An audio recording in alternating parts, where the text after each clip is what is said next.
Okay, so the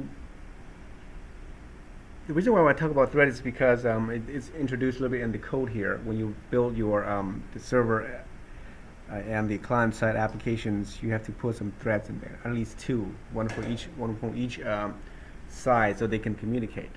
So the way to do that is you would create a thread, a class, usually, right? A class that will extend the thread class. And this thread class has a function called run. So when you write your own thread, you can create your own thread and then it will extend the thread class, and you will have to override this run method like you did in the start method in JavaFX, right? You would do that. And what's happening inside this run method is all the activities, like the communication between the client side and the server side and so on. So that happens inside the run method here. Okay. So and that class, that thread class, has some of these important methods here. You have to start the thread. You can also make it sleep. Okay, you can make it wait to a certain seconds or however long you want it to wait. You can do that as well. You can stop it. You can also issue the run command. This run here basically all it does is it's gonna call the start inside the thread. Okay. So here's an example of how you can create your own thread. You call this thread called prime thread, whatever that is, maybe my thread or something. And you need to extend the parent class, the thread class, and then inside there you could just, so this is a constructor, and then here is the override.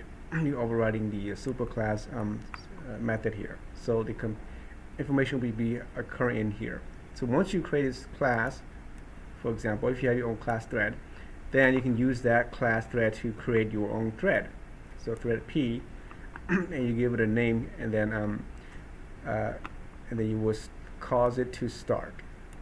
Okay. That's if you are extending the thread class, or you can also write it using the if you implement the runnable interface. So again, the interface is a class that is a special class that cannot be used to build objects, but you can implement it. And again, this runnable also has a run class method you can override. So it looks very similar, except this one here will implement the runnable. Here you are actually extending the thread class. The thread is a subclass of the runnable as well. Okay, so when you run your own like prime run here, if you implement the runnable class interface, then this is like the thread class. You have your own thread. So either way, you can use one of those methods here. The only thing is that when you call it, it's different. So you can create your thread P here, but when you run it, you have to put it inside the thread class to start it. That's the only difference. Otherwise, they would do exactly the same thing. And this is for just if you want to have like multiple clients to connect to your server, then you would do it this way. You would use the, well, it's true here. It will look exactly like this. So you create a socket to wait for the connection.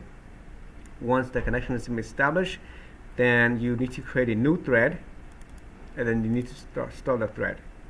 Okay, and then every time when a user connects it, it will generate a new thread every time. Okay, even though you have the same name, really it's a completely separate thread, and it has its own special ID built into it, so that there's no overlapping there.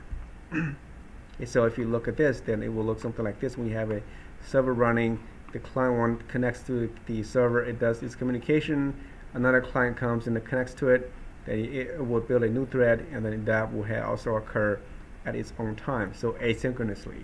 Okay, so you can have n clients. And this part I just put it here so you can kind of use and see it, so that you can get the IP address of any domain name here.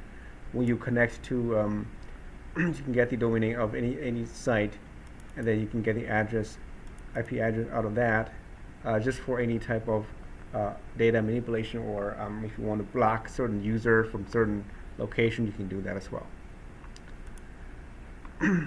Okay, so why don't we go ahead and then run this example here.